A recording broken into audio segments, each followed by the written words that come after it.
warahmatullahi wabarakatuh.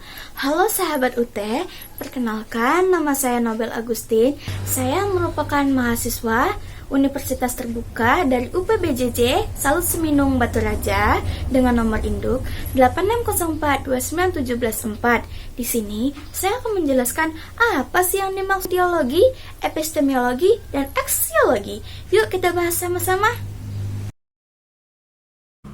Topik yang dibahas, peran ontologi, epistemologi, dan aksiologi dalam bentuk dasar-dasar filsafat ilmu.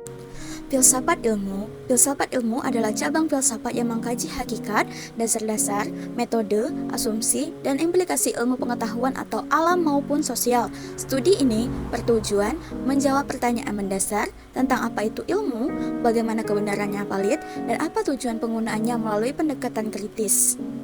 Berikut adalah poin-poin penting mengenai filsafat ilmu, ruang lingkup, 3 pilar utama. Ontologi, mengkaji hakikat apa yang dikaji oleh ilmu atau objek studi. Epistemologi, mengkaji metode sumber dan proses perolehan ilmu pengetahuan.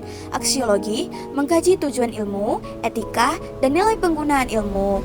Tujuannya, memahami dasar keilmuan secara mendalam, mengevaluasi validitas teori ilmiah, dan memastikan ilmu pengetahuan digunakan secara etis dan bertanggung jawab.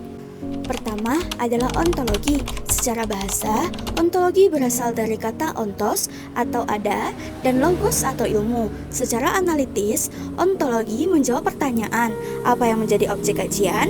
Ontologi memeriksa hakikat realitas yang kita pelajari. Apakah realitas itu bersifat materi yang bisa disentuh atau bersifat metafisik?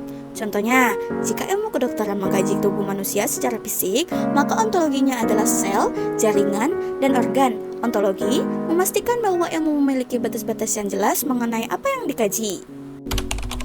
Kedua, setelah kita tahu apa yang dikaji, kita berlanjut ke epistemologi.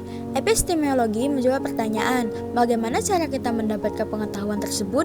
Disinilah kita akan bicara tentang metodologi, logika, dan sumber pengetahuan. Bagaimana kita tahu bahwa sesuatu itu benar? Apakah melalui observasi empiris atau indera, rasionalisme atau logika, atau intuisi? Epistemologi menyusun prosedur ilmiah sehingga pengetahuan tersebut dapat diuji kebenarannya oleh orang lain secara universal. Ketiga, ada aksiologi. Jika ontologi tentang apa dan epistemologi tentang bagaimana, maka aksiologi tentang untuk apa ilmu itu digunakan. Aksiologi membahas tentang nilai value, etika, dan estetika. Ilmu pengetahuan tidak bebas dinilai. Ia memiliki tanggung jawab moral. Sebagai contoh, ilmu nuklir secara ontologi dan epistemologi adalah sahih. Namun, secara aksiologi, kita harus bertanya, apakah ia digunakan untuk energi perdamaian atau senjata permusnahan? Secara analitis, ketiga aspek ini adalah satu kesatuan yang tak terpisahkan. Tanpa ontologi, ilmu kehilangan arah kajiannya. Tanpa epistemologi, ilmu kehilangan kredibilitas dan metodologinya. Dan tanpa aksiologi, ilmu bisa menjadi buta dan berbahaya bagi kemanusiaan. Keterkaitan ketiganya memastikan bahwa ilmu pengetahuan yang dikembangkan secara sistematis dapat dipertanggungjawabkan kebenarannya dan memberikan manfaat bagi kehidupan. Kesimpulannya, kita sebagai mahasiswa memahami ketiga landasan ini membantu kita untuk tidak hanya menjadi konsumen ilmu, tetapi juga menjadi pemikiran yang kritis dan beretika. Selesai sudah video penjelasan dan kesimpulan dari saya. Saya mohon maaf jika ada kesalahan. Kepada Allah saya mohon ampun. Saya akhiri. Wassalamualaikum warahmatullahi wabarakatuh. I just had to let you know you're